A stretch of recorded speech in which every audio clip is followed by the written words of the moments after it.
The daughter-in-law said, "I've decided I'm selling your car. You won't need it anymore." She never imagined what I would do. I had just retired when my daughter-in-law walked in and said, "I've decided I'm selling your car. You don't need it for anything anymore." I just smiled. The next morning, my car was gone, but not for the reason she thought. I had given it away to someone who truly deserved it.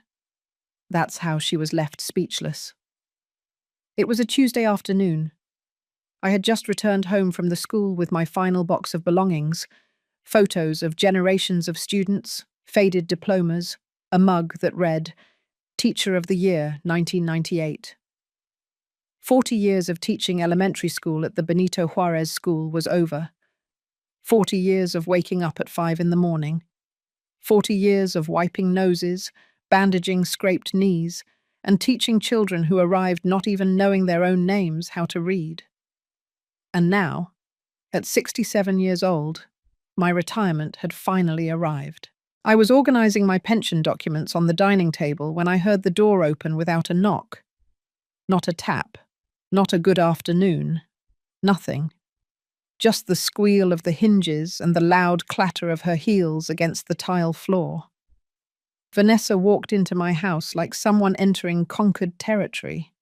She wore that navy blue dress she always uses when she wants to look important.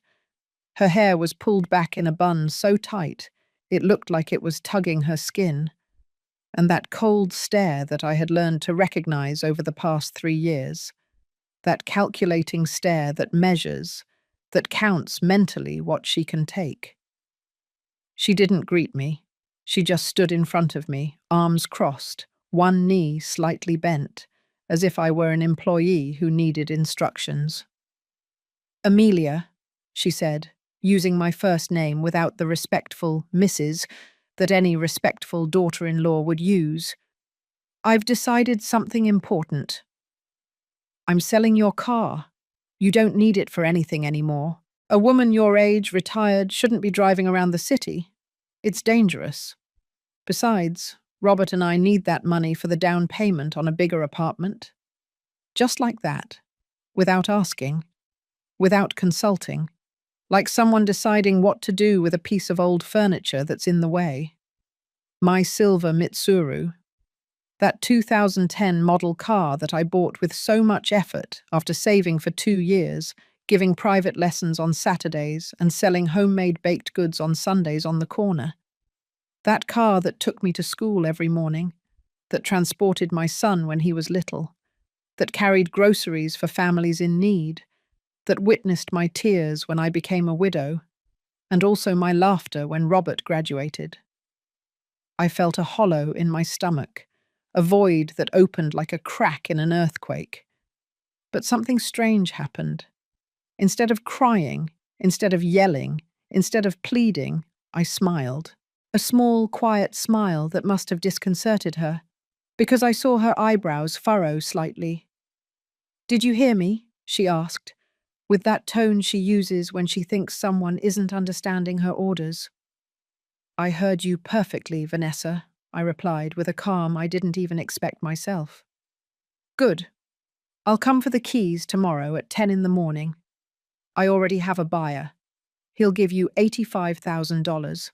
It's a good price for a car that old. $85,000 that I was sure wouldn't even reach my hands." She turned around and left the same way she came in, without saying goodbye, leaving behind only the scent of her expensive perfume and the weight of her words like stones on my chest. I closed the door. I stood there, in the middle of my living room, surrounded by my retirement boxes, feeling like the walls of my own house were closing in on me. But that smile wouldn't fade, because Vanessa had just made the biggest mistake of her life. She had just awakened something in me that had been dormant for too long. My dignity. And what she didn't know, what no one in my family knew, was that I had an ace up my sleeve, a secret kept for 25 years, a card I was about to play. But they didn't know that yet. The next morning, My car would no longer be in the driveway, but not for the reasons Vanessa imagined. If you want to know how this retired teacher taught the toughest lesson to the one who tried to strip her of everything, stay until the end. And if this story resonates with you, subscribe to the channel to keep sharing real-life stories that will make you feel like you are not alone in your battles. Because what came next changed everything. And I swear Vanessa never saw what was coming. I should have seen the signs when Vanessa entered our family like a storm disguised as a breeze. But a mother always wants to believe the best about the person who makes her son smile, even if that smile is fake. It was February of 2022. Robert was 42 years old, and I had given up hope of seeing him married. Not because he wasn't a good man, but because he was too good, too noble, too naive. The type of person who believes everything they are told, who never suspects others' intentions, who thinks the world is as honest as he is. I raised him alone since he was 7 years old, when his father died in a construction accident on a site in Los Angeles. We didn't receive a single dollar of compensation. Nothing. It was just him and me, an elementary school teacher with a salary of $9,000 monthly, and a boy who had just lost his dad. Those were tough years. Very tough.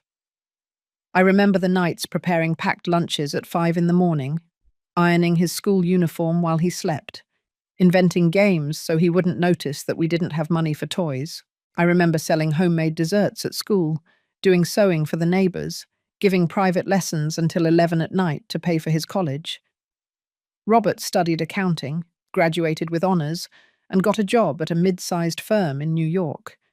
He didn't earn much, about $18,000 a month, but it was stable, responsible, a good man, just a lonely one. Until she arrived. Vanessa appeared at his office one April day, a medical insurance salesperson. 28 years old, almost 15 less than my son. Tall, thin, with that type of cold beauty that intimidates, straight hair to her shoulders, perfectly manicured nails, clothes that made it clear she knew exactly the effect she caused. Robert introduced her to me 3 weeks later. I still remember that afternoon. I prepared a pot roast, macaroni and cheese, and creamed corn. I put out my embroidered tablecloth, the one I only used for special occasions. I wanted to make a good impression. I wanted her to see that my son came from a family with values, with a warm home. Vanessa arrived late, 40 minutes late. She didn't even apologize. She sat at my table, looked at the pot roast as if it were something suspicious, and said, "Oh, I don't eat much. I'm watching my figure." Robert laughed nervously. I swallowed the comment like someone swallowing glass. During that meal, Vanessa did exactly 3 things. Check her cell phone every 2 minutes, talk about how expensive everything was in New York City compared to Dallas, where she was from, and ask, with a smile that didn't reach her eyes, if I had ever thought about selling my house. "Well, this area is appreciating a lot," she said, running her finger along the rim of her water glass. A property like this, even though it's small and, shall we say, traditional, could be worth about $1,200,000, maybe more. Have you never considered it, Amelia? Amelia, not Mrs. Amelia, not mother-in-law, just Amelia, as if we were friends the same age. Robert looked at her, completely captivated, as if every word that came out of her mouth were divine wisdom. I smiled politely and changed the subject. But that night, when they left, I sat in my kitchen until 2 in the morning, with a knot in my stomach that I couldn't explain. 6 months later, they were married. 6 months. Not even a decent courtship. Robert called me to give me the news, like someone announcing they bought a new car. Excited, rushed, not letting me get a word in. "Mum, Vanessa is incredible. She makes me so happy. We're getting married civilly next Saturday." Just something simple. You, her, two witnesses. Nothing ostentatious. Nothing ostentatious because they didn't have money for a wedding. Or rather, because Robert Shibu didn't have money. Because later I found out that Vanessa had debts. Lots of debts. Credit cards maxed out on designer clothes. A personal loan of $68,000 that she never paid. And a history of jobs that lasted a maximum of 6 months before she was fired or quit. But I didn't know any of that yet. The day of the wedding, I brought a red velvet cake that I made with my own hands. Vanessa didn't even try it. She said it had too many calories. And from that day on, my son began to disappear. Not physically, but in essence. The Sundays he always came to eat with me became less and less frequent. First, every 2 weeks.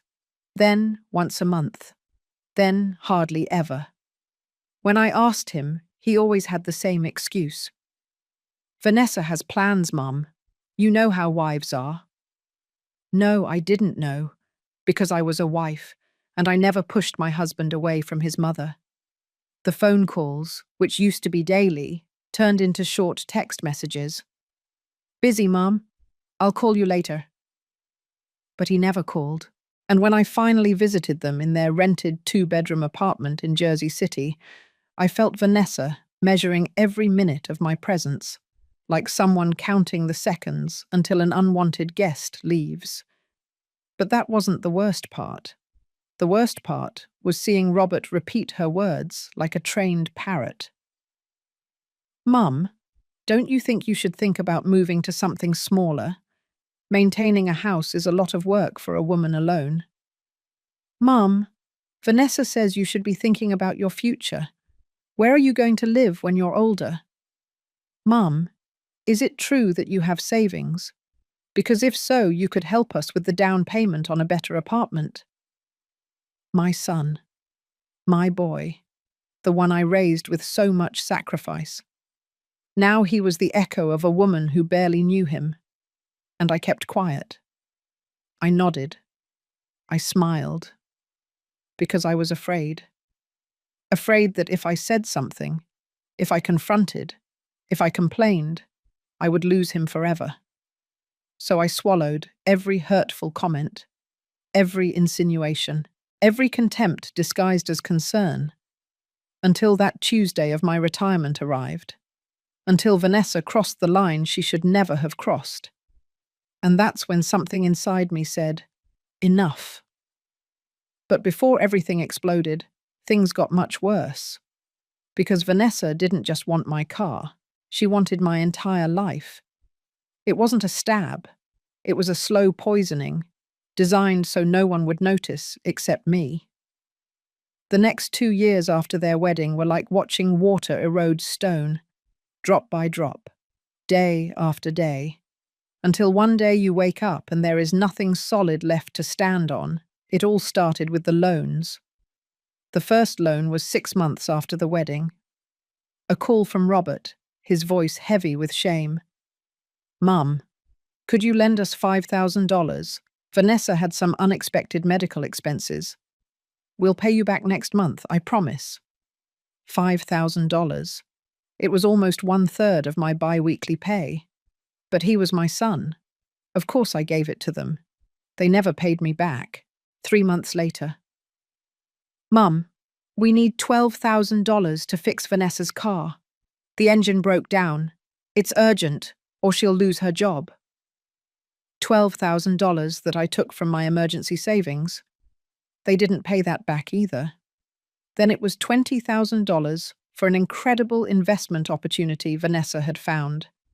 A multi-level beauty product business that promised 300% returns.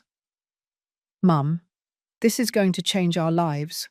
In 6 months, we'll pay you back 3 times the amount.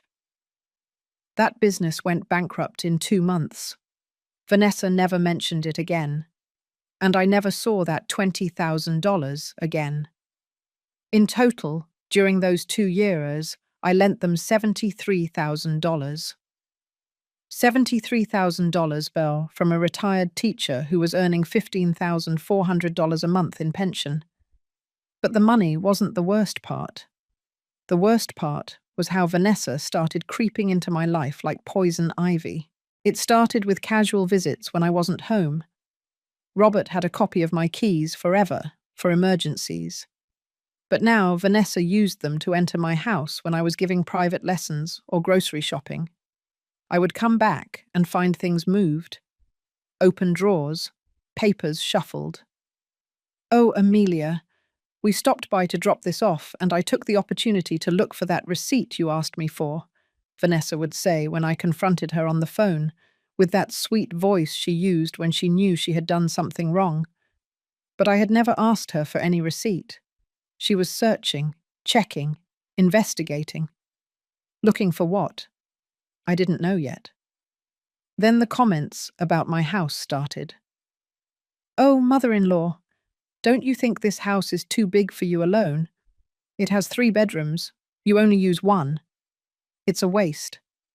This area is dangerous for an older woman living alone. Have you thought about moving to a building with security? Safer, more practical. A 1-bedroom apartment would cost you $3,000 in rent, and you could sell this house. Imagine all that money in the bank." All that money that, coincidentally, she could help me manage. Robert nodded to everything, like a puppet. Family Sundays, which were once sacred, turned into interrogations disguised as conversation. "And how much is your pension, Amelia? Do you have life insurance? In whose name is it? Have you made a will? Because you should. At your age, you never know." At my age? As if I were 90 years old. I was 65. I was healthier than 40-year-olds.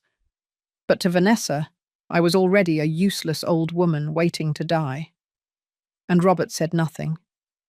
Never said anything. The worst moment came one Sunday in November last year. We were eating turkey chili that I had been preparing since 6 in the morning.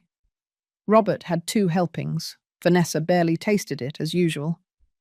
Then, in the middle of the meal, she dropped the bomb. "Amelia, Robert and I have been thinking. We believe it would be better for you, for your well-being, to consider moving into an assisted living facility." My blood froze. "An assisted living facility?" I asked, unable to believe what I was hearing. "Yes, but not just any one. A quality one, where there are nurses, activities, people your age, where you're not alone all day. It's the best thing for you." The best thing for me? No, the best thing for her. An empty house that she could sell or rent. "Mum, it's not a bad idea," Robert murmured, without looking me in the eyes. "You'd have more company." Company.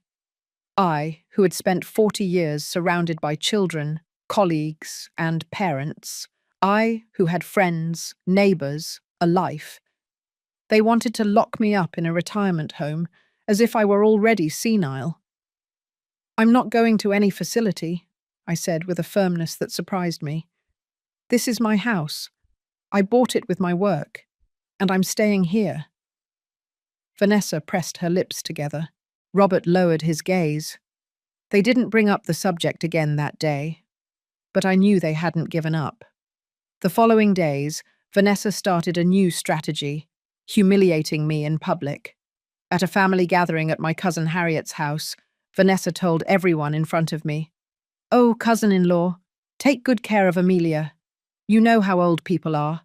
They forget things. The other day she left the stove on. She almost burned the house down." A lie.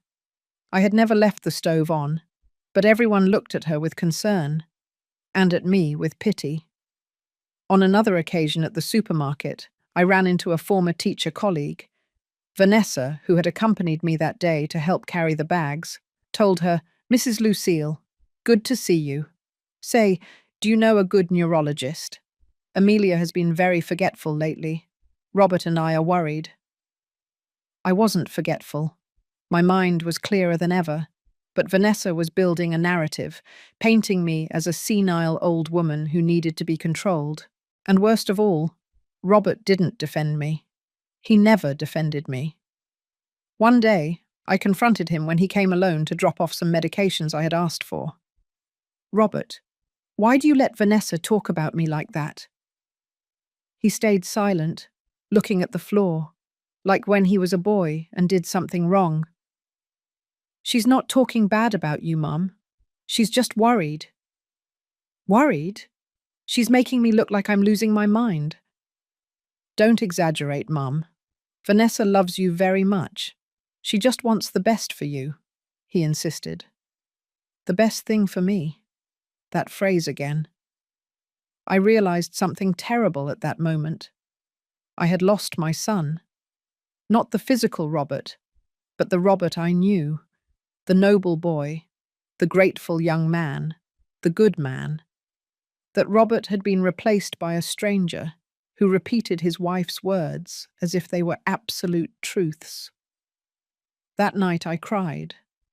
I cried as I hadn't cried since my husband's death, because losing a child to death is painful, but losing a child in life is unbearable.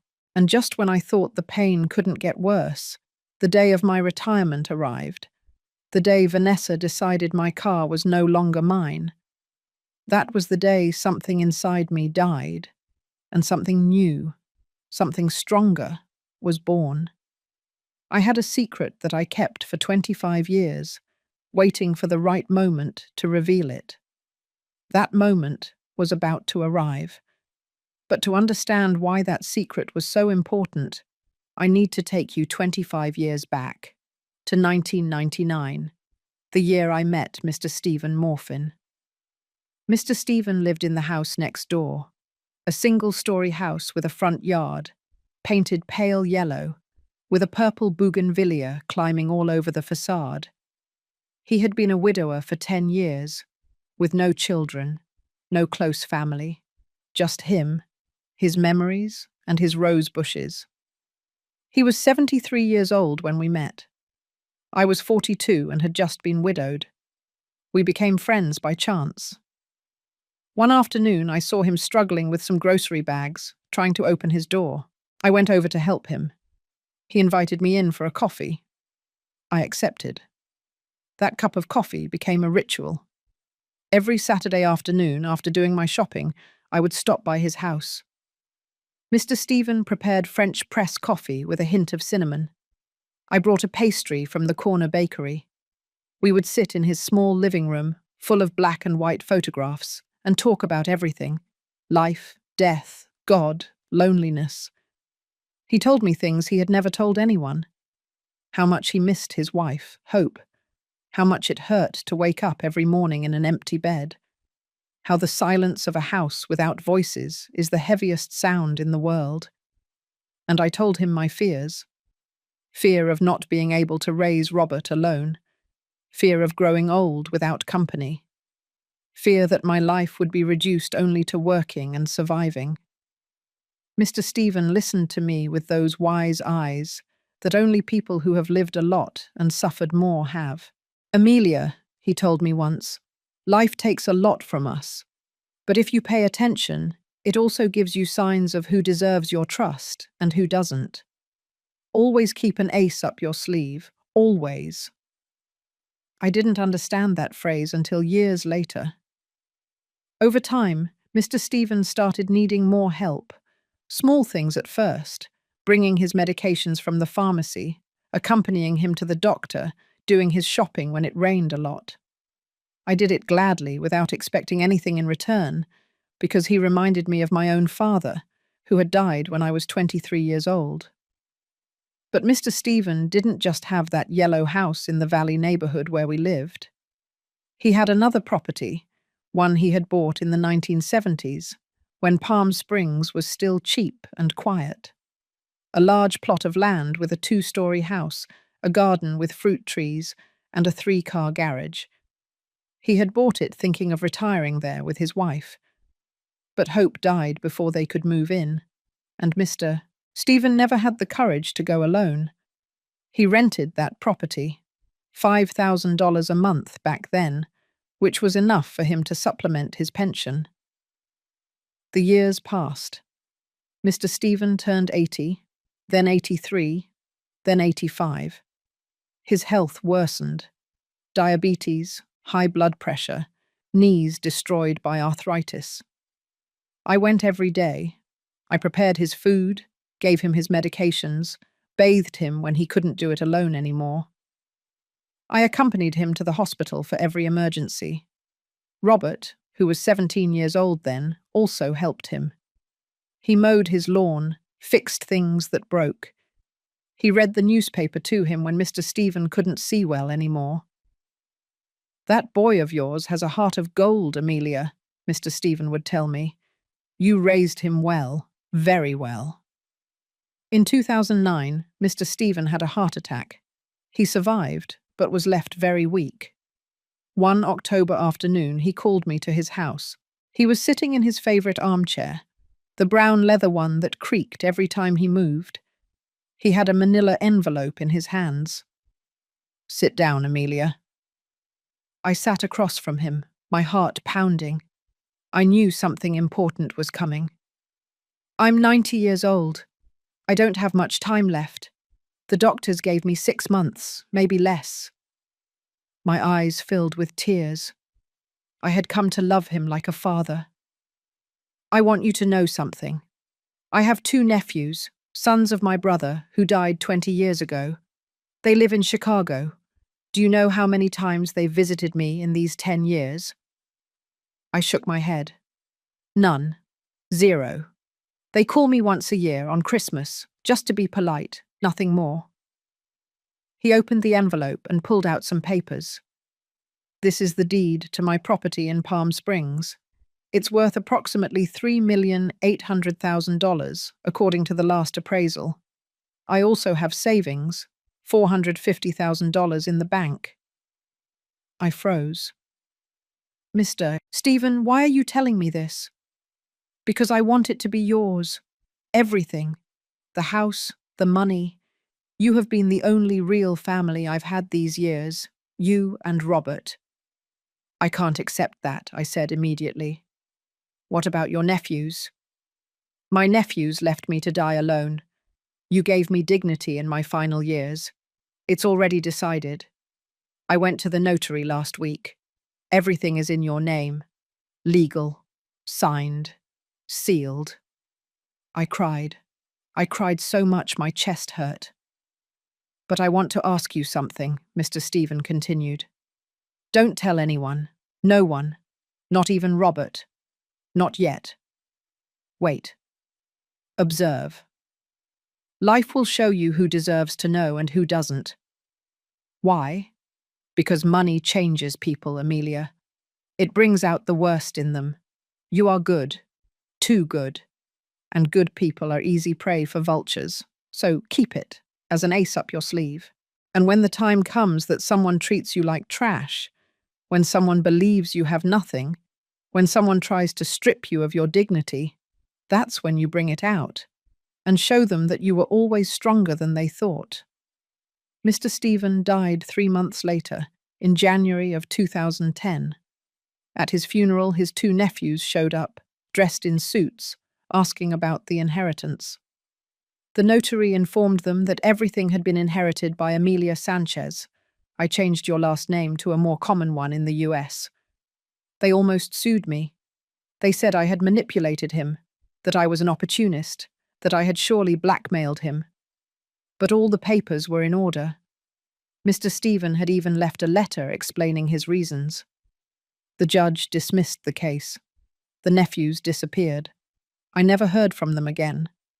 And I did exactly what Mr. Stephen asked me to do. I kept the secret. I didn't tell anyone.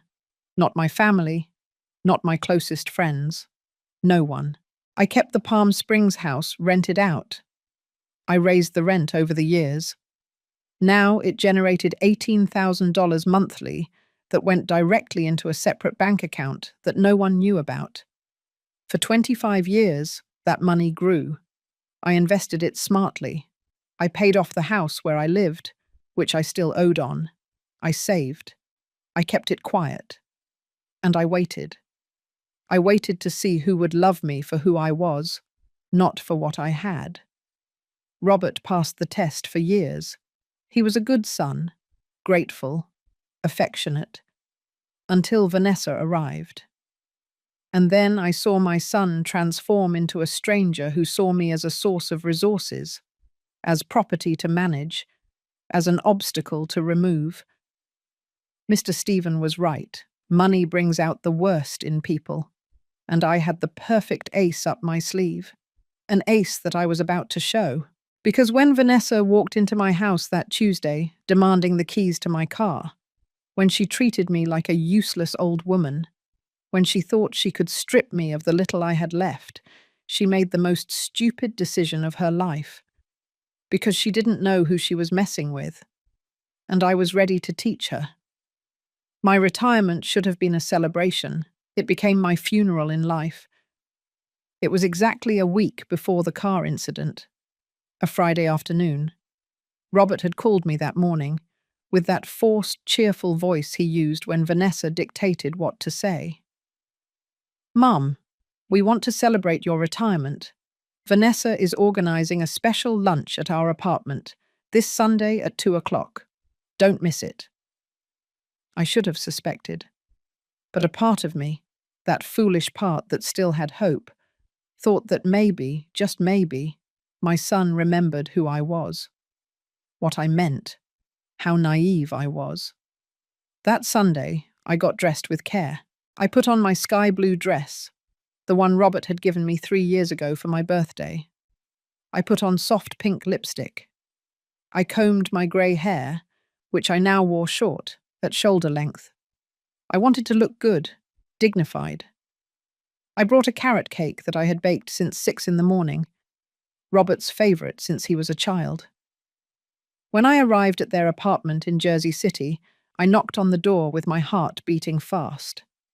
Hope, mixed with fear. Robert opened it. He gave me a quick, mechanical hug. The kind of hug you give out of obligation, not love. "Come in, Mum." The apartment smelled like store-bought rotisserie chicken, not home-cooked food. Vanessa was sitting in the living room with her laptop open on the coffee table. She wore grey sweatpants and a white blouse. She hadn't even dressed up for the celebration. She didn't get up to greet me. "Hello, Amelia. Leave the cake in the kitchen." Not, "What a beautiful cake." Not, "Thanks for taking the trouble." Nothing. I left it in the kitchen and returned to the living room. I sat on the individual armchair, the farthest one from the two of them, who were together on the main sofa, as if they were judges and I was the accused. "Well, Mum," Robert began, clearing his throat nervously. "Vanessa and I want to talk to you about something important." Vanessa turned the laptop toward me. On the screen was an Excel spreadsheet. Numbers, calculations, percentages. "Amelia, we made a life plan for you, so your retirement is more comfortable and secure." A life plan, made by her, without consulting me. "What kind of plan?" I asked, feeling my stomach clench. Vanessa smiled, that shark smile she used when she thought she had total control. "Look, we analyzed your financial situation. Your pension is $15,400 monthly, correct?" I hadn't told anyone that figure. How did she know? Then I remembered. My retirement papers.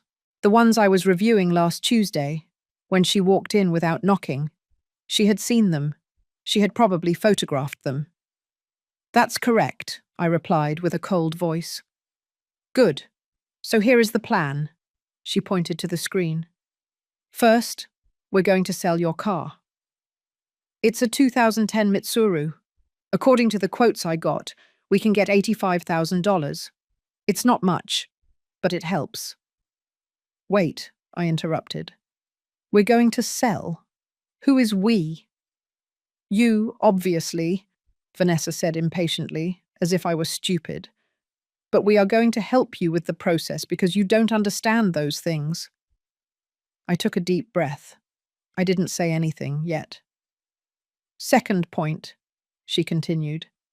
Your pension, $15,400, is a good income for a single person, but we believe you should contribute to the family. Robert is your only son. You raised him. Well, he raised you. But now it's time to give back. Give back. As if raising a child were a business transaction. We propose that you donate 60% of your monthly pension to help us. That's $9,240. You would be left with $6,160, more than enough for your basic expenses if you live modestly. $6,000 to pay for electricity, water, gas, phone, food, medicine, unexpected expenses. And how exactly would this help me? I asked. Because you would be helping your family, Amelia, Vanessa replied with that condescending tone you use with small children. Robert and I need to save for a down payment on a bigger apartment.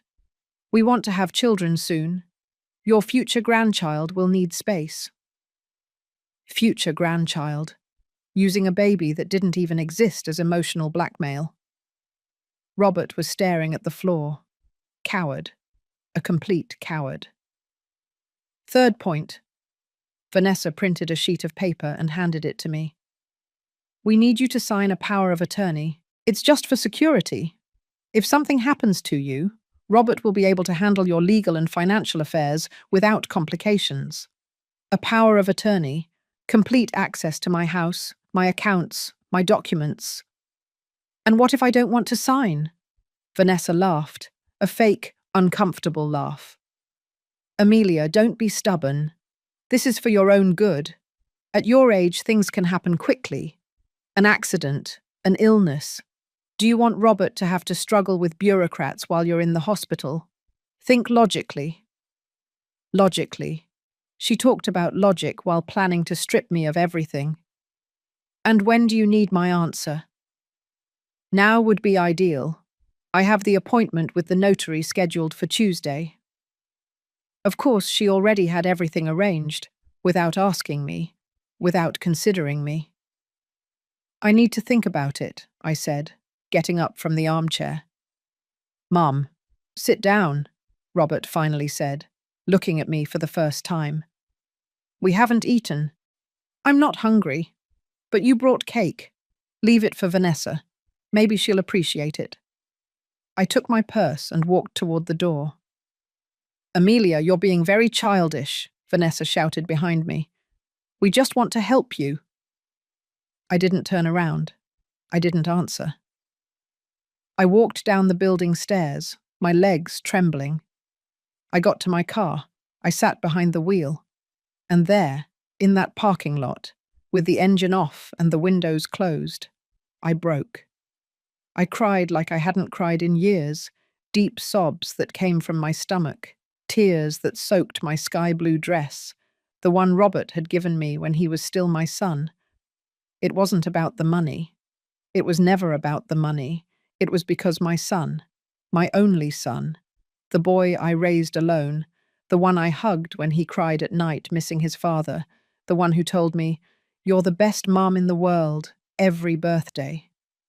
That son saw me as an obstacle, as a source of resources, as something to manage, not as a mother, but as a burden.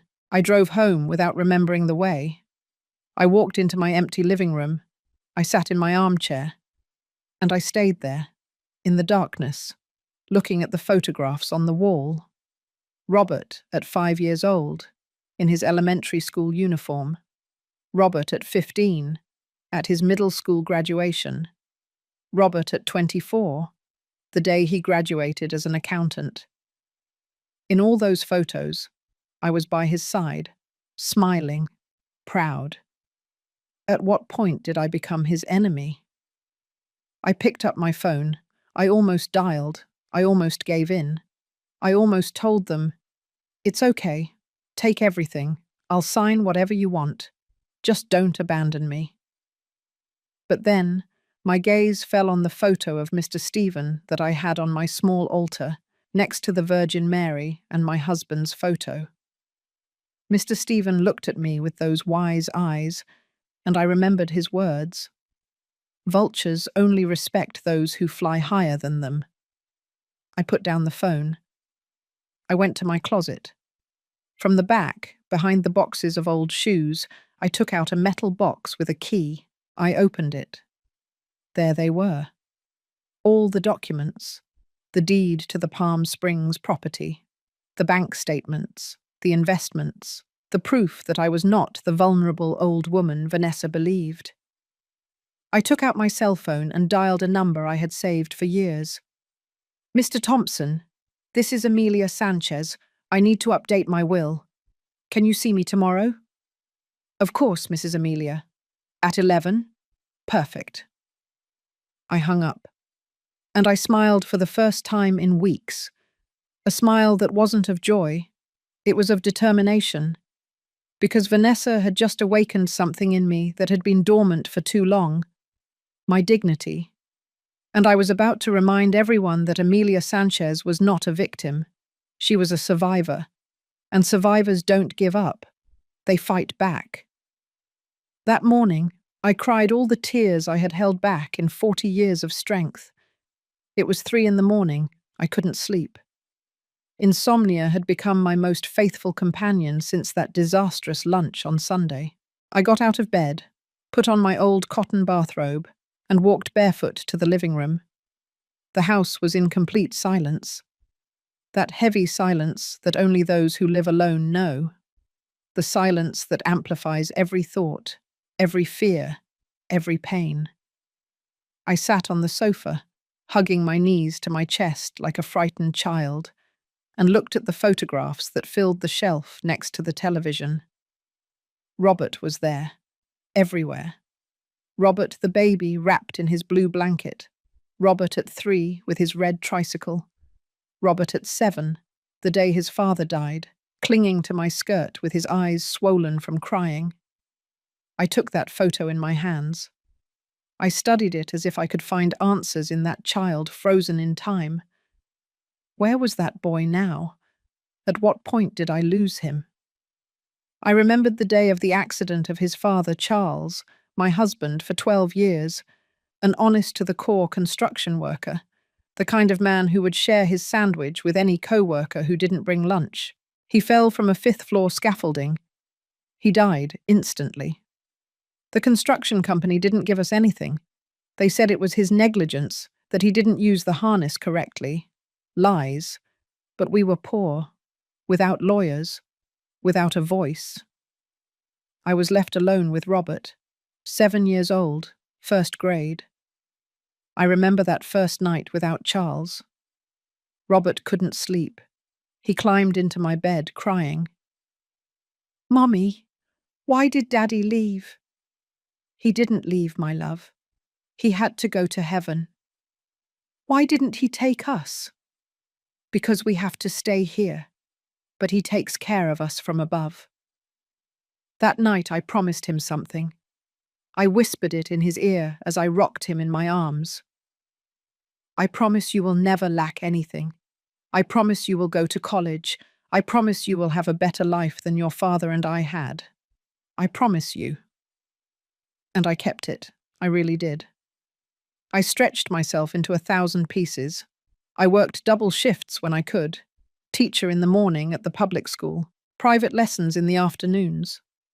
On Saturdays, I sold homemade baked goods that I prepared starting at 4 in the morning. On Sundays, I did laundry for others. Robert never knew how many times I went to bed without dinner so he could have breakfast. He never knew how many times I pawned my gold earrings, my necklace, my wedding ring to pay for his school supplies. He never knew I sold the only television we had to pay for his college entrance exam. I protected him from all that. I wanted his childhood to be as normal as possible, to not carry the burden of our poverty. And I succeeded. Robert graduated as an accountant, with honours. I was in the front row the day of his graduation, clapping until my hands hurt, my eyes flooded with pride. After the ceremony, he hugged me, tight, like when he was a child. Mum, everything I am is thanks to you. Everything. I will never forget it. I promise you. Where did that promise go? Where did that man who hugged me 20 years ago go? I wiped the tears with the back of my hand, but they kept coming, like an overflowing river, because the pain wasn't just for Robert, it was for everything, for the years of sacrifice that now seemed worthless, for the sleepless nights caring for him when he had a fever, for the times I walked in the rain because I didn't have money for the bus, for the birthdays I spent alone because I was working to give him his, for the life I didn't live because I invested it in him, and now he saw me as a burden. I picked up my phone. 3:15 in the morning. I dialed Vanessa's number. My finger trembled over the call button. I almost did it. I almost called her to tell her, "It's okay, you win. You can keep the car, the money, whatever you want. Just don't take my son away. Just let me be part of his life." Because that was what hurt the most. Not losing the money, not losing the car, losing Robert. My finger was millimeters away from pressing the button. But then my gaze shifted to the altar in the corner of the living room. There was the Virgin Mary that my mother had given me when I got married. The flickering candle projected shadows onto the photographs. The photo of Charles, my husband, with his huge smile and his calloused hands from so much work. The photo of my parents, both deceased, my mother with her floral apron, my father with his straw hat, and the photo of Mr. Stephen with his beige sweater and thick glasses, looking at me with that wisdom that only life gives. Mr. Stephen, I remembered a conversation we had shortly before his death. We were in his garden. He was watering his rose bushes. I was helping him hold the hose because his hands no longer had strength. "Amelia, do you know the difference between kindness and idiocy?" "No, Mr. Stephen. Kindness is giving when you have. Idiocy is giving when you are being robbed. Kindness is helping the needy. Idiocy is letting yourself be used by those who only want to take advantage." "And how do you know which is which?" "When someone you claim to love treats you worse than a stranger, there is your answer." I stood up from the sofa, put away the phone, walked toward the altar, and lit a new candle. "Mr. Stephen," I whispered in the silence, "you told me to keep my ace up my sleeve. You told me to wait for the right moment. I think that moment has arrived." The silence of the house seemed to answer me, not with words, but with certainty. I returned to my room. From the closet, I took out the metal box. I opened it on my bed. Documents, proof, my true wealth, the deed to the Palm Springs house, now valued at $3,800,000. The bank statements, $492,000, both saved over 25 years. The rental receipts, $18,000 monthly for the last 10 years. I took out a calculator and started adding up everything Vanessa and Robert didn't know existed. The total left me breathless. $4,292,000. I, the retired teacher who was no longer good for anything. The old woman who needed help managing her life. The woman they wanted to force a power of attorney on to control her. I had nearly $4.5 million, and they had no idea. A part of me, the weak part, still felt guilty. I still thought, but he's my son. I should share this with him. But then I remembered his eyes from Sunday. Those eyes that looked at me not as a mother, but as a commodity. I remembered how he didn't defend me when Vanessa humiliated me. I remembered the $73,000 I lent him and he never returned. I remembered every poisonous comment from Vanessa that he allowed, and something inside me hardened, like cement drying under the sun. Robert had made his decision. He chose Vanessa. He chose greed. He chose to treat me as an obstacle. Now I would make mine. I took out my address book. I looked for a name. Lupita Rodriguez. Lupita, my former student. One of the best students I had in 40 years of teaching. Brilliant, hardworking, a dreamer. Life hit her hard. At 23, she had a son, Sebastian, with cerebral palsy. The father disappeared when he learned the diagnosis. Lupita was now 28 years old. She worked cleaning houses, 5 houses daily, from 6 in the morning to 9 at night, earning $250 per house, $1,250 a day when she got 5 houses, all for Sebastian's therapies. Physical therapy 3 times a week, $1,000 per session. She didn't have a car. She took Sebastian by bus, 3 buses, an hour and a half each way, an hour and a half back, with a 5-year-old in a wheelchair. I saw her from time to time. I brought her groceries. I gave her some money when I could, but never as much as she needed. I looked at the clock, 4 in the morning. I would wait until 7 to call her. I lay down again. This time I managed to sleep 2 hours.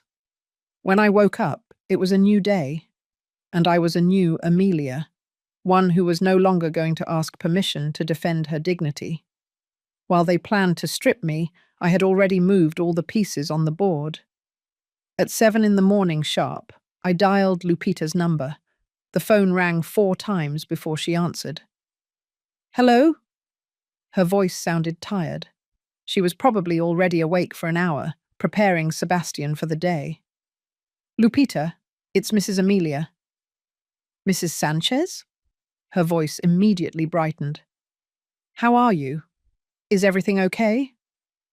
"Everything's fine, my dear. Listen, I need to talk to you about something important.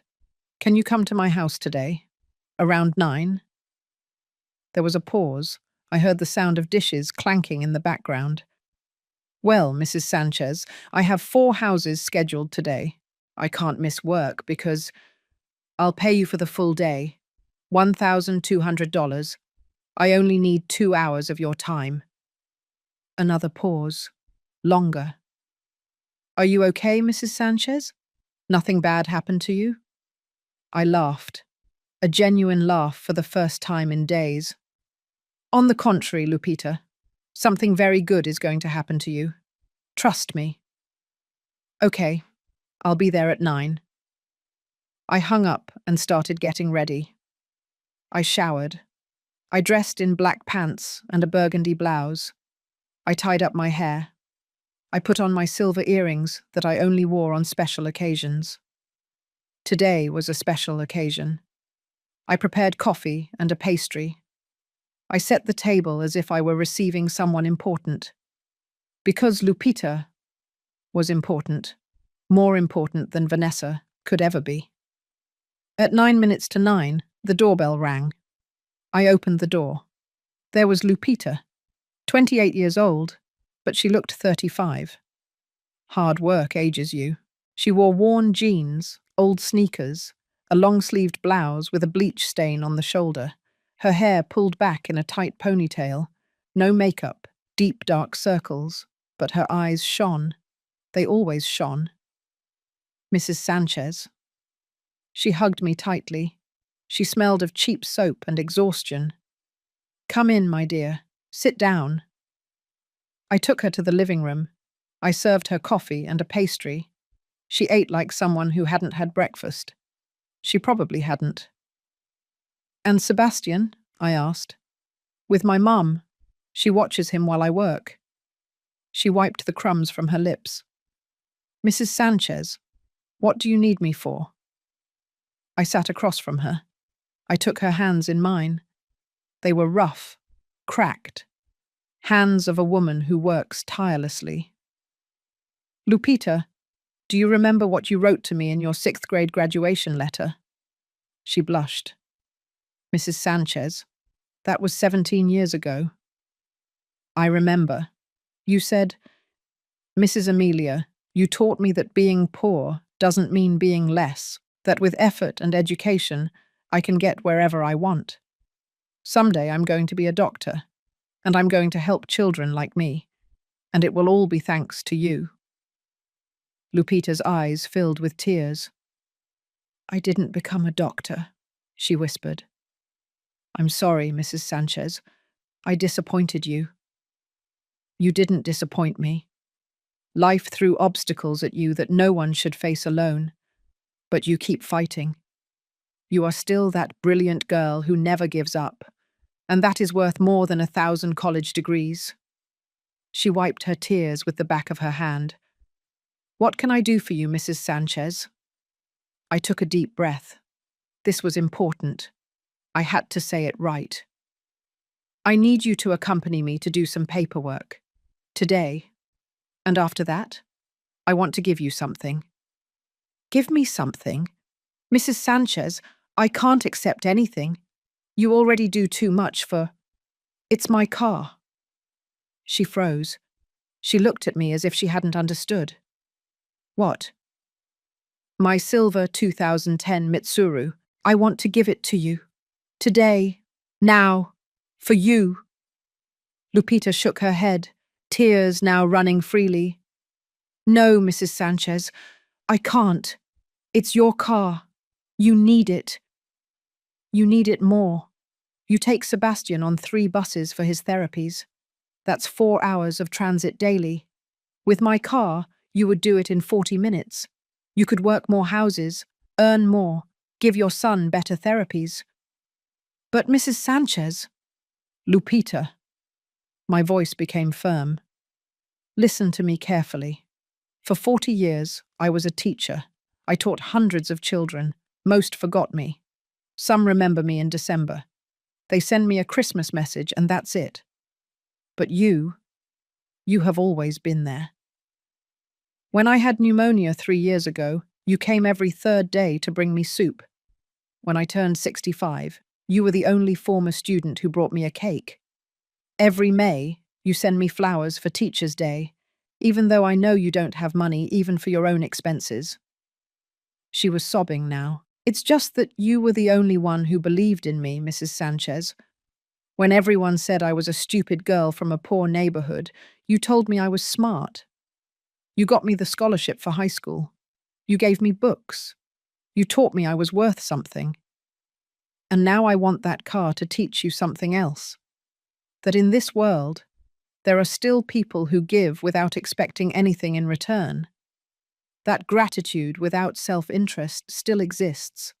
That your worth does not depend on what you have, but on who you are." I hugged her as she cried on my shoulder. 30 minutes later, we were at the Department of Motor Vehicles. The process was surprisingly fast. $3,200. I paid it without blinking. In 2 hours, the car was legally in the name of Lupita Rodriguez. I handed her the keys. She took them with trembling hands. "Mrs. Sanchez, I don't know how to thank you." "You already thanked me, with years of genuine affection. That is more than my own family has given me." We left the building. The Mitsuru was parked outside, shining under the noon sun. Lupita circled it, touching the hood as if it wasn't real. "It's mine," she whispered. "It's really mine." "It is yours." She got in. She adjusted the seat, the rearview mirror, put her hands on the steering wheel, and closed her eyes. "I'm going to take care of it like gold, Mrs. Sanchez, I swear. And every time I drive it, I'm going to think of you. Just promise me one thing. Anything. When Sebastian is grown up, when you are doing better, when life smiles at you again, pay the favor forward to someone else. Help someone in need, just as I helped you, just as you helped take care of me. Love multiplies when it is shared. I promise, Mrs. Sanchez. I promise." She drove away slowly, carefully. I watched her leave and felt something I hadn't felt in months.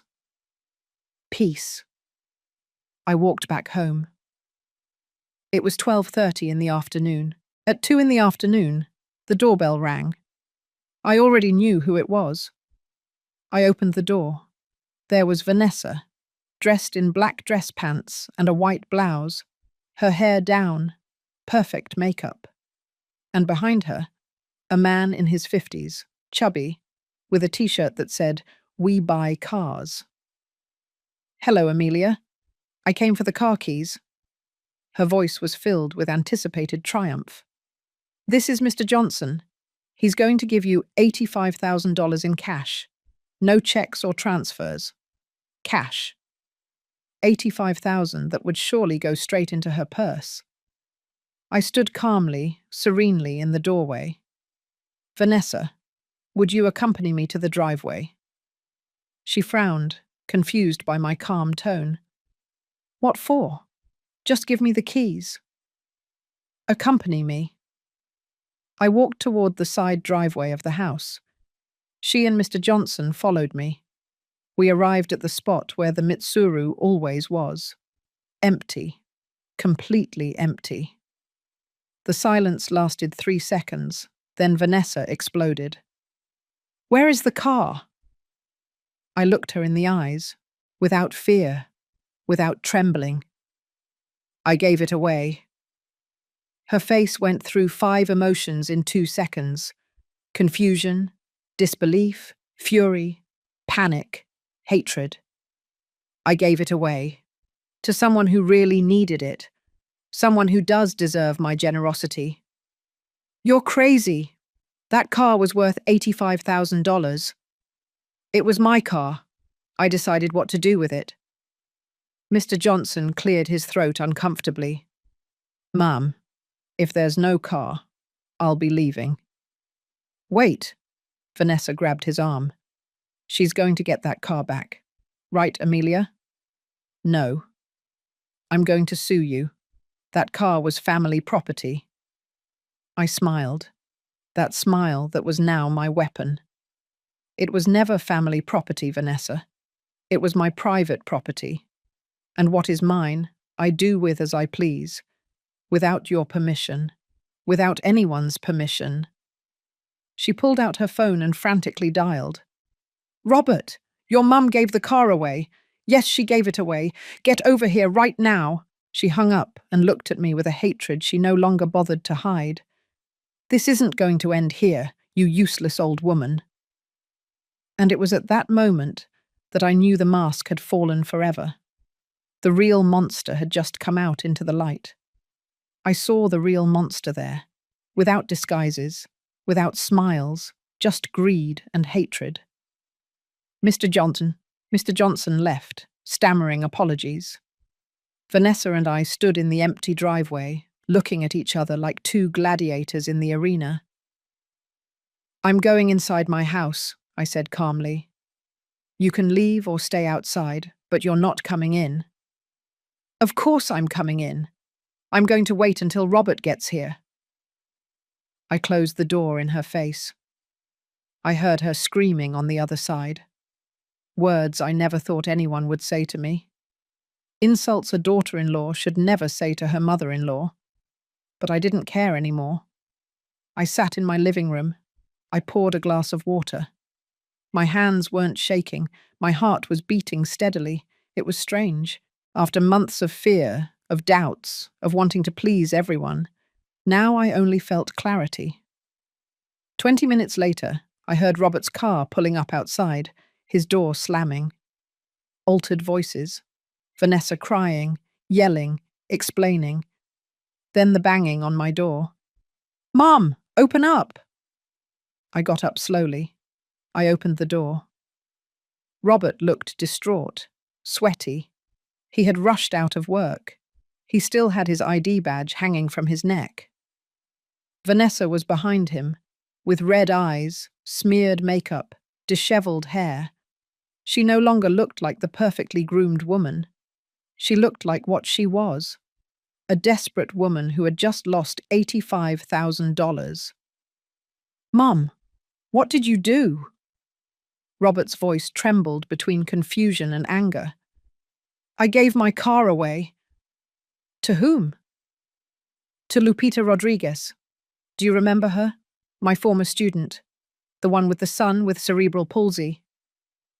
That car was worth money, Vanessa screamed from behind. It was my money, I replied without getting agitated. You have no right. Vanessa tried to enter, but Robert stopped her with his arm. Mom. Robert took a deep breath, trying to calm down. We needed that car. Vanessa and I had plans. You have a lot of plans with what is mine, Robert, but you never ask me. Because you're our family. Family is supposed to help each other. Helping is different from taking. No one is taking anything from you. Vanessa managed to push Robert and enter my house. You're ungrateful. Robert supported you your whole life, and this is how you repay him. I laughed, a dry, humorless laugh. Robert supported me. Is that what you told her, Vanessa? It's the truth. I turned toward my son. I looked him straight in the eyes. Robert Sanchez, look me in the eyes and tell me, did you ever support me? He lowered his gaze. That gave me the answer. I'm going to refresh your memory, my voice rising in volume for the first time. I supported you since you were 7 years old. I worked double shifts. I sold baked goods. I did other people's laundry. I went to bed without dinner so you could eat. I sold my television to pay for your college exam. I paid for your entire college education. And when you graduated, when you started working, the only thing I asked was that you visit me on Sundays. Nothing else. Not a single dollar. Just your time. Robert swallowed. Mum, And then she arrived. I pointed to Vanessa. And Sundays became every 2 weeks, then monthly, then hardly ever. And when you did come, it was to ask me for money. 5,000, 12,000, 20,000, $73,000 in 2 years, Robert. How much of that have you paid back to me? Silence. 0. Nothing. And even so, I never complained. Because you were my son. Because I thought you needed it. We did need it, Vanessa screamed. Shut up, I said with a coldness that made her step back. You are not part of this conversation. This is between my son and me. I'm his wife. You're a parasite. Vanessa lunged toward me. Robert stopped her just in time. Let me go. This old woman needs someone to tell her the truth. My truths? I walked up to her fearlessly. You want truths, Vanessa? I'm going to give you truths. I know that when Robert met you, you had $68,000 in credit card debt. I know you were fired from 3 jobs in 2 years. I know that the beauty business I put $20,000 of my savings into was a pyramid scheme that you knew was going to fail. How? Her face paled. Because I'm not the idiotic old woman you think. Because I hired a private investigator 6 months ago, when you started insinuating the power of attorney, because something in my intuition told me something was rotten, and I was right. I took a folder from my bookshelf. I opened it in front of them. Photos, documents, bank statements. These are your current debts, Vanessa. $122,000. What have you been paying with Robert's salary while you spend money on clothes, salons, and expensive restaurants with your friends? Robert took the folder. His hands trembled as he flipped through the papers. Vanessa, is this real? I can explain. And this? Robert pointed to another photo. Who is this man? It was a photo of Vanessa in a cafe, holding hands with a man around 35 years old. He's my cousin. Your cousin lives in Dallas, Vanessa. You said so yourself. This man is David Miller, a bank manager, married, 2 children, and your lover for the last 8 months. The silence was absolute. Robert dropped the folder. He looked at her as if he had never seen her before. Are you cheating on me? No. That photo is taken out of context. Your mother is lying. The investigator has 23 more photos and videos in hotels, in his car, in apartments he rents by the hour. Vanessa looked at me with a hatred so pure I could almost touch it. Why? Robert whispered, his voice broken. Why did you marry me if you didn't love me? Vanessa didn't answer. I answered for her. Because she thought you were a fool with a mother who had money. She thought I had properties, savings, inheritances. She thought if she married you, she could manipulate you into getting everything from me.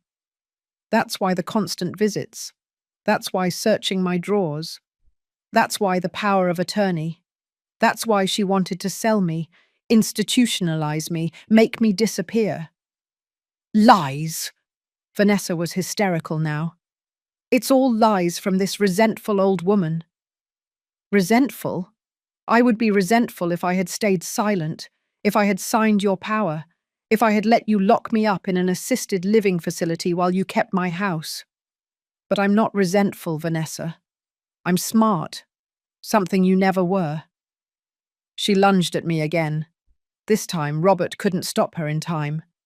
She pushed me. I fell onto the sofa. Go to hell, you bitter old woman. This is all your fault. If you weren't so selfish, if you had given us what we asked for, none of this would have happened. Robert grabbed her arms and pulled her back. Get out of here. Get out of my mother's house. Let me go. I said get out. He literally dragged her to the door. She was screaming, crying, kicking. Robert, don't do this to me. I love you. She's lying to you. She wants to separate us. He pushed her out into the street and closed the door. Vanessa banged on it from the outside, shouting obscenities, threatening, crying. Robert leaned against the door, breathing heavily, his eyes full of tears. And then he collapsed. He slid down until he was sitting on the floor, his back against the door, his head in his hands. And he cried as he hadn't cried since he was a child. I'm sorry, Mum, he sobbed. I'm so sorry. What did I do? What did I do? I sat on the floor next to him. I placed my hand on his back, and for the first time in months, I felt like my son had returned. But the pain was only beginning to heal, and the revelations were not over yet. It was then that I took out the manila envelope that had been waiting for 3 years. Robert was still on the floor, sobbing with his face in his hands. Outside, Vanessa had stopped screaming. I heard her car starting, the tires screeching against the pavement as she sped away. I got up slowly. My knees protested. 67 years weigh heavily when you carry so much pain. Robert, get up. Come to the table. He looked at me with swollen red eyes. He looked like a lost child. Mum, I ruined everything. Everything. Get up. He obeyed automatically. He sat in the dining chair, hunched over, defeated. I sat across from him. I placed the manila envelope on the table. That yellowish envelope that I had kept in my closet for years.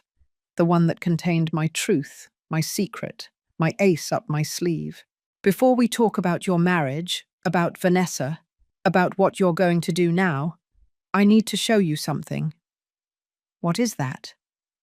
Your inheritance, or what was going to be your inheritance.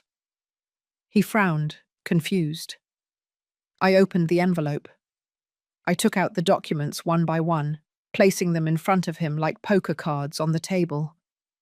First, the deed to the Palm Springs property. Robert took it. He read. His eyes widened.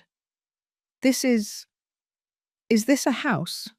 A 2-story house with a garden, 2,000 square meters of land in a private area of Palm Springs, valued at $3,800,000. Whose is it? Mine. The paper trembled in his hands. Since when? Since 2009, 25 years ago. 25 years. And you never told me? No. Why? I took a deep breath. This was the difficult part. Because Mr. Stephen, my neighbour, the gentleman you helped when you were a teenager, bequeathed it to me before he died, along with savings. He asked me not to tell anyone, to wait, to observe who loved me for who I was, not for what I had. I took out the second document, the bank statements, $492,000 in savings, plus what the rent from that property generates. $18,000 monthly for the last 10 years. Money that I invested, that I saved, that I multiplied. Robert looked at the papers as if they were written in another language. Mum, you have $4,292,000 in total. Yes.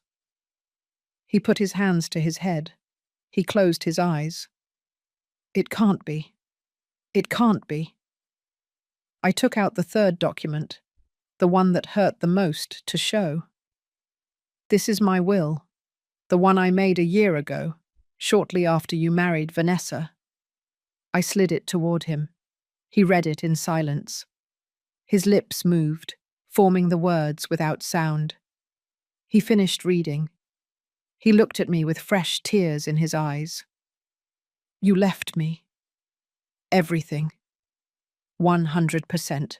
The Palm Springs house, the savings, this house. Everything. For you, my only son. Mum. But something started to change. You started to change. The visits became less frequent, the loans more constant, Vanessa more aggressive, and I started to doubt. Doubt what? Whether you really loved me, or if you were just waiting for me to die to inherit. No, Mum. No, I never. Let me finish. I raised my hand. Then I made a decision 3 months ago. I went to the notary again. I took out the fourth document, the new will, dated just 2 months ago. This is my updated will, signed on August 15th, 2024.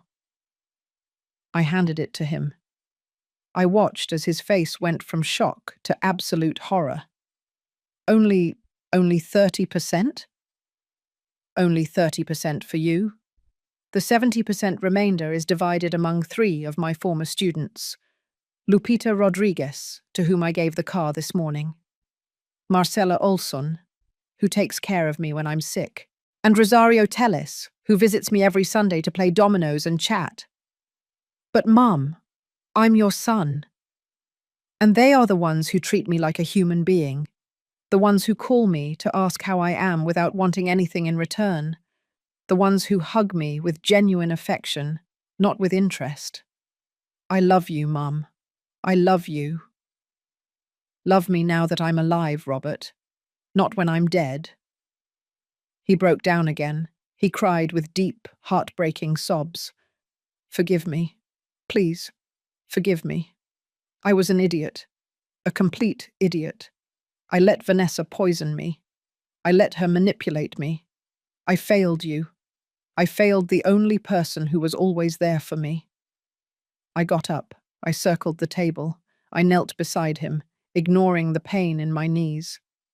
I took his face in my hands, as I did when he was a child, and needed me to look him in the eyes. Robert, look at me. He opened his eyes, those eyes that were identical to his father's. I forgive you. Really? Really, because you are my son, because I love you, because I know that the Robert I raised is still there, buried under Vanessa's lies. But what? Forgiving doesn't mean forgetting. Forgiving doesn't mean everything goes back to how it was. Forgiving means I'm not going to carry the resentment. But trust, that has to be rebuilt. And it takes time. The time you need, Mum. The time you need. And that will is not going to change. Not for now. I need to see actions, not words. I need to see that you truly understood the lesson. He nodded, wiping his tears with the back of his hand. And Vanessa? Vanessa is your problem, not mine. You decide what to do with your marriage. But I'm going to tell you something. A woman who cheats on you, who uses you, who manipulates your mother, that woman doesn't love you. She never loved you. I know. Now I know. He stayed sitting there, looking at the documents scattered on the table. My entire financial life exposed. All my secrets revealed. For years I thought you were a poor teacher who was barely surviving on her pension, he finally said, his voice hollow. And it turns out you're a multimillionaire. I'm not a multimillionaire, Robert. I'm a woman who learned to be cautious, who learned that money gives options, but it doesn't give love, who learned that sometimes you have to keep secrets to protect yourself. From your own family, from anyone who sees you as a resource, not as a person. A long silence, only the tick-tock of the wall clock. What do I do now, Mum? Now you go home. You think things through. You decide whether you want to stay with Vanessa or not. And you start building your own life, without depending on me, without expecting my money. Just you. Will you let me see you? Whenever you want, but with rules. You call before you come. You don't bring Vanessa unless I authorize it, which won't happen soon. And you come because you want to see me, not because you need something. I accept everything, whatever it takes. He stood up. I did too. We hugged. A long, tight hug, the kind that says everything words cannot. I love you, Mum. I really love you. And are you, my boy? Always. He left with his shoulders slumped, defeated but aware. I watched his car drive away through the window. I sat in my favorite armchair. Silence, my house, empty, quiet. For the first time in years, that silence didn't feel heavy. It felt like peace. I picked up my phone and called Lupita. Mrs. Sanchez, how is the car? Mrs. Sanchez, you won't believe it. Sebastian is so happy. He cried with excitement. We made the trip to therapy in 35 minutes. 35. What used to take us 3 hours? I smiled, a genuine, warm smile. I'm so glad, my dear. Mrs. Sanchez, are you okay? You sound different. I'm perfect, Lupita. For the first time in a long time, I'm perfect. I hung up. I looked at the altar. Mr. Stephen looked at me from his photograph. You were right, old friend. Vultures only respect those who fly higher than them. And today I flew. That night I slept 9 hours straight. No nightmares, no insomnia, just peace. Because I had recovered something more valuable than $4 million. I had recovered my dignity. And no one, ever again, was going to take it away from me. I didn't seek revenge. I sought to teach them what they never learned, the value of respect. 2 weeks passed since that day.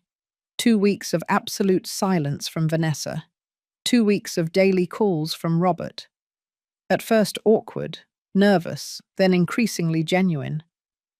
Good morning, Mum. How did you wake up? Have you had breakfast? Do you need me to get you anything from the grocery store? I remembered today as the anniversary of Dad's death. I'm going to take flowers to the cemetery. Do you want to come with me? Small gestures, genuine attempts to reconnect. I responded cautiously. With affection, yes, but with clear boundaries. Good morning, son. I'm fine. I've already had breakfast, thank you. But you can come have coffee if you want. Yes, come with me, but come alone. And he came alone. The Robert who came to my door was no longer the hunched, manipulated man who repeated other people's words. He was someone more awake, more conscious, still hurt, but fighting to return.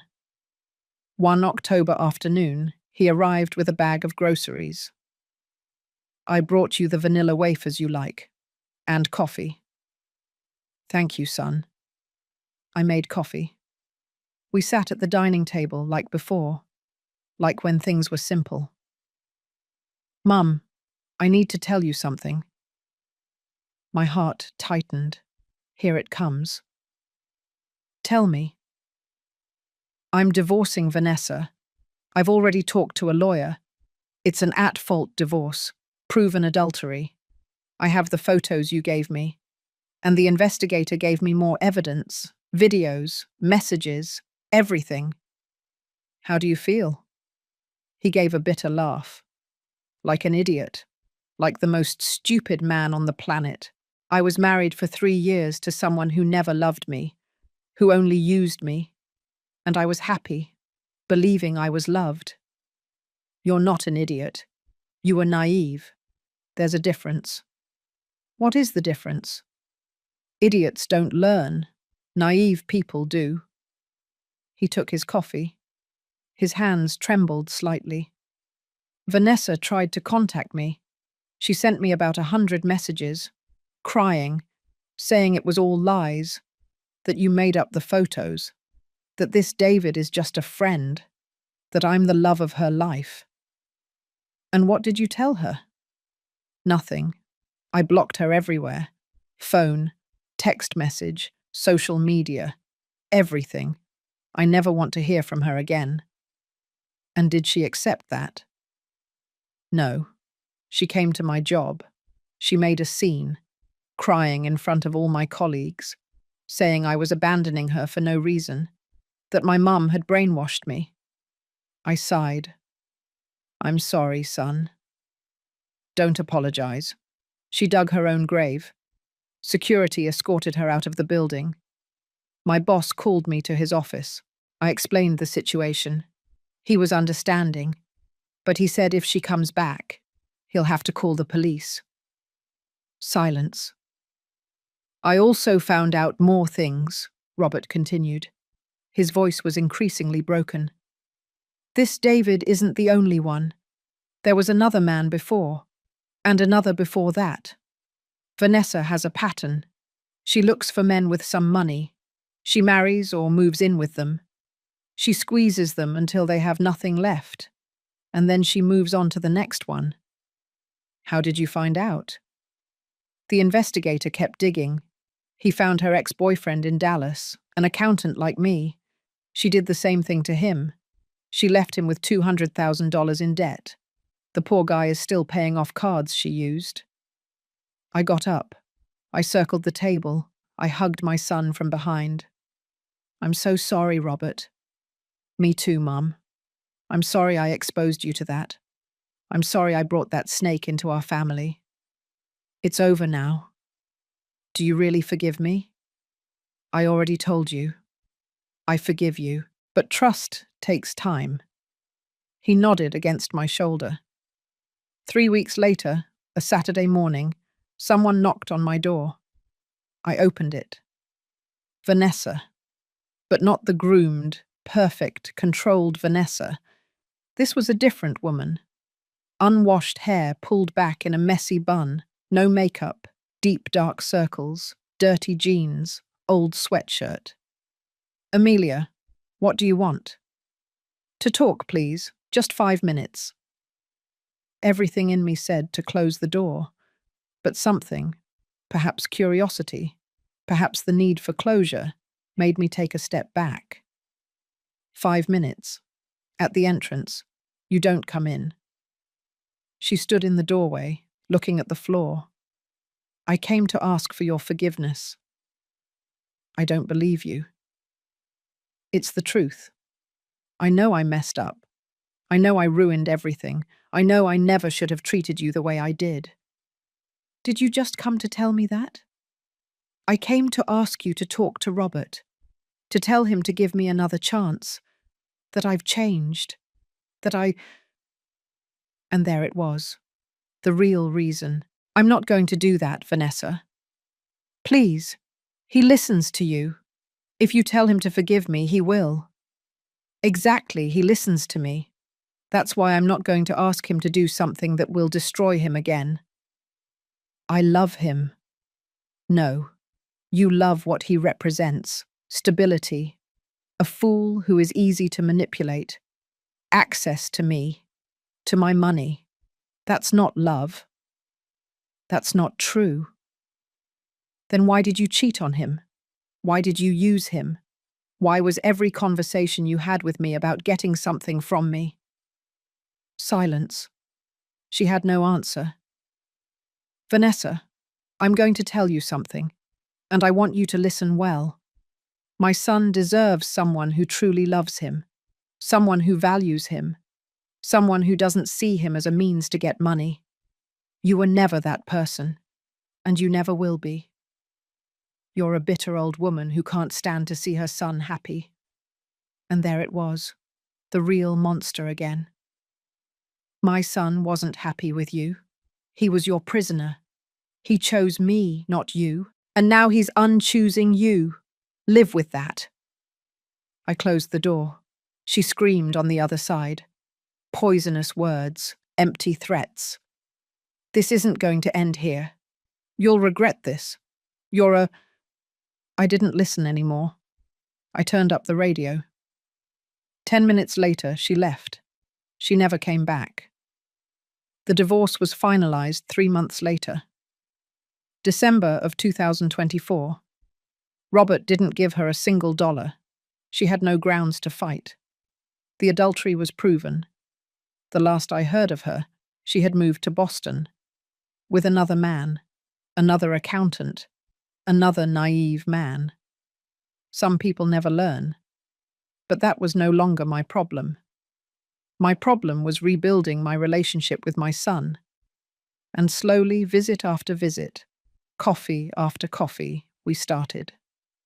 Robert started coming every Sunday again, alone, without asking for anything, just to talk. He told me about his work, his plans, how he was learning to live alone. It's weird, Mom. I never really lived alone. I went straight from your house to Vanessa's. Now I have to learn to cook, to do my laundry, to fill my own loneliness. That's good. You need to get to know yourself. Do you think I can ever trust anyone again? Yes. But first, learn to trust yourself, your instincts, your worth. 1 January of 2025 afternoon, he arrived with something in his hands. A white envelope. What is that? Open it. Inside was a check for $73,000. Robert, it's everything I lent you. Well, that you lent me. With interest. It took me 4 months to save. I stopped eating out. I sold things I didn't need. I worked extra jobs. But here it is. Full amount. My eyes filled with tears. You didn't have to. Yes, I did. Because when you borrow, you return it. That's what you taught me. And I had forgotten. I hugged him. Tight. I'm proud of you. I don't deserve it yet. But I'm going to deserve it. I promise you. And he kept his promise. The following months, Robert transformed. Slowly. But surely. He started therapy. He learned about toxic relationships, about codependency, about boundaries. He started to become the man I always knew he could be. And I, slowly, loosened the boundaries, trusting more, believing again. The will remained the same. 30% for him, 70% for my former students. But it was no longer a punishment.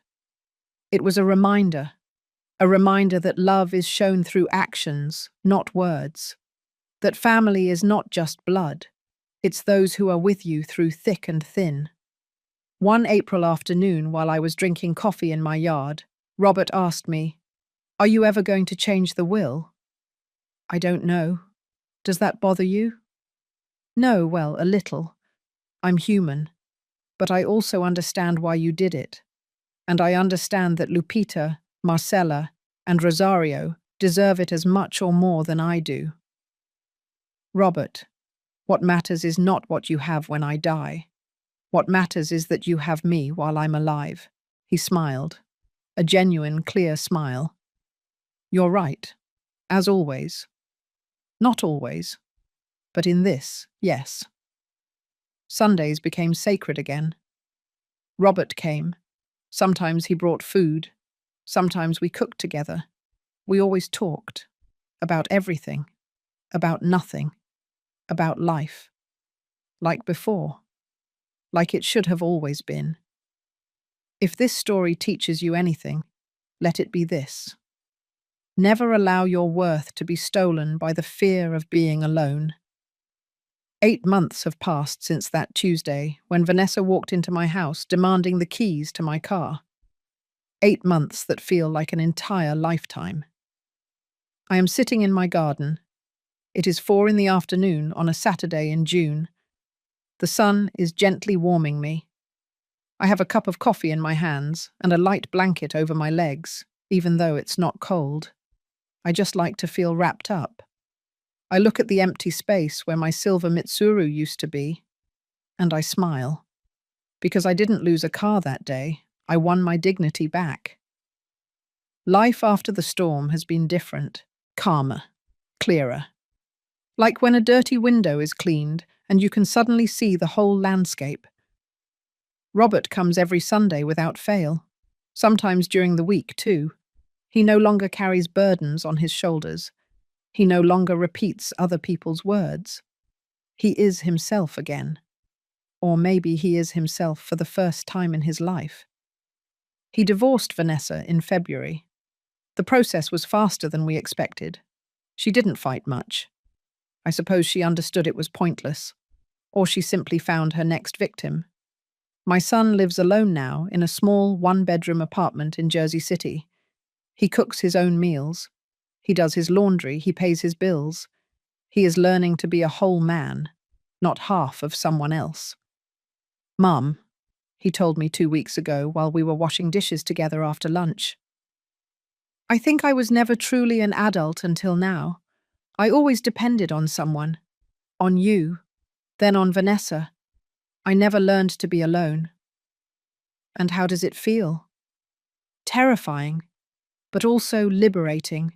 I hugged him with my soapy wet hands and everything. The will is still the same. 30% for Robert. 70% divided among Lupita, Marcella, and Rosario. And do you know something? That decision doesn't hurt me anymore, because those 3 women have shown me more love in these 8 months than many people have in their entire lives. Lupita comes every 2 weeks.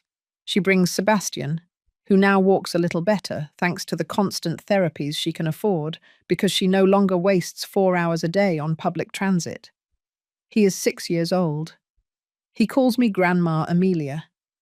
Every time he does, my heart fills up. The car is still running perfectly. Lupita takes care of it like a treasure. She washes it every week. She gets its service done religiously. She says that car changed her life. And I know it's true.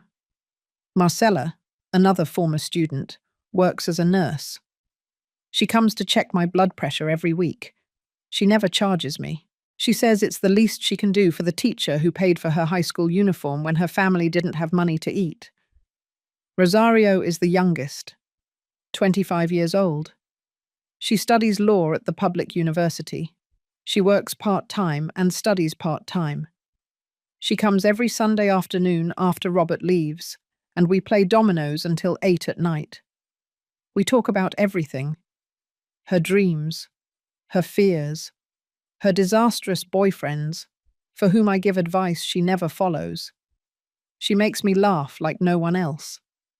These 3 women are my family, not because they share my blood, but because they shared my life when no one else wanted to. The Palm Springs house is still rented out. $18,000 monthly that I now use differently. Scholarships for former students who lack resources. Groceries for needy families. Medications for elderly neighbors who don't have a pension. Mr. Stephen gave me that money to protect me. Now I use it to protect others. I think he would be proud. Sometimes I look at his photograph on my altar and talk to him as if he were there, listening to me. You were right, old friend, about everything. Money does bring out things in people, but it also brings out the best when you use it well. You taught me to fly higher than the vultures, and I did.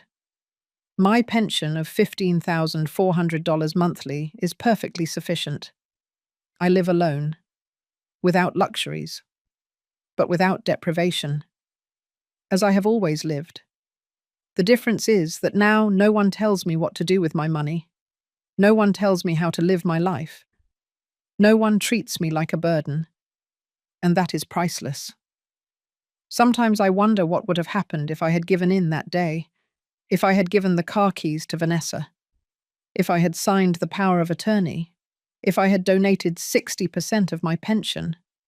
I would be living on $6,000 a month, probably in a cheap assisted living facility, without a car, without autonomy, without dignity.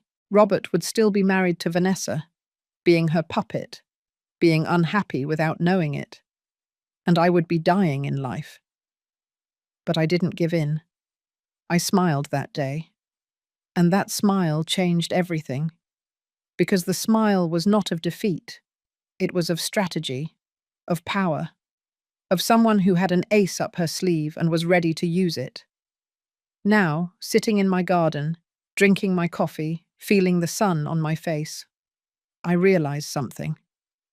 I am 67 years old. Statistically, I have maybe 15 or 20 good years of life left. Maybe less. Maybe more. No one knows. But what I do know is this. I am going to live those years surrounded by those who value me, not those who calculate me. I am going to live free, independent, the owner of my decisions. I am going to die with dignity, not as a victim, but as a survivor. And if this story I told you serves any purpose, if there is anything you can take from these words, it is this. Never ever let anyone make you feel less than you are worth. It doesn't matter if it's your son, your daughter-in-law, your husband, your family, whoever. If someone treats you as an obstacle, as a burden, as a resource, walk away. Because staying out of fear of loneliness is dying in life. And believe me, loneliness is better company than people who despise you. Learn to keep your aces up your sleeve. You don't have to show everything you have, everything you know, everything you are worth. Wait. Observe. And when the right moment arrives, when someone thinks they can strip you, that's when you show your true power. Robert has changed. He truly has changed. I see it in his eyes, in his actions, in how he talks to me now. Will I change the will someday? Maybe, maybe not. What matters, Guy, is that he now understands that my love is not measured in dollars, that my worth as a mother does not depend on how much I bequeath him, that I am not a bank, I am his mother. And mothers deserve respect. Always. I finish my coffee. The sun is starting to set. Soon it will be time to make dinner. Tomorrow is Sunday. Robert will come at 2 o'clock, as always. He will bring rotisserie chicken and tortillas. I will make rice and beans. We will eat together. We will talk. We will laugh, like a real family. And in the afternoon, Rosario will arrive with her dominoes and her college stories. My house will be filled with voices, with laughter, with life. Not with greed, not with manipulation, not with pain, but with genuine love. And that is the only thing that truly matters in the end. I get up from my chair. I pick up the empty cup. I look one last time at the space where my car was. Thank you, Mitsuru, I whisper to the wind. You were more than a car. You were my instrument of justice. My way of recovering what they tried to take from me. My dignity. I walk into my house, close the door, and feel peace. Deep, complete peace. The kind only known by those who fought for it and won it. I am 67 years old. My name is Emilia Sanchez. I was a teacher for 40 years, and I taught hundreds of children to read, to add, to respect. But the most important lesson I gave was the last one. The one I gave my son and his manipulative wife. The lesson that dignity is not negotiated, not sold, not given away. It is defended. With smiles, with strategy, with aces up your sleeve, and with the courage to say, enough. If my story touched your heart, if it made you feel something, I ask you to leave your comment below. Tell me, did you ever have to defend your dignity? Did you ever set boundaries with someone you thought you loved? You are not alone in this fight. There are thousands of us who have gone through this, and we all deserve respect. Like this video if you believe that mothers, grandmothers, older women deserve to be treated with dignity, not as burdens. Subscribe to the channel for more real stories like this, stories that remind you that it's never too late to reclaim your power. And tell me in the comments, where are you watching me from? What country? What city are you accompanying me from right now? Because even if you are on the other side of the screen, I want you to know something. You are not alone. I am with you. And your dignity? Your dignity is worth more than all the gold in the world.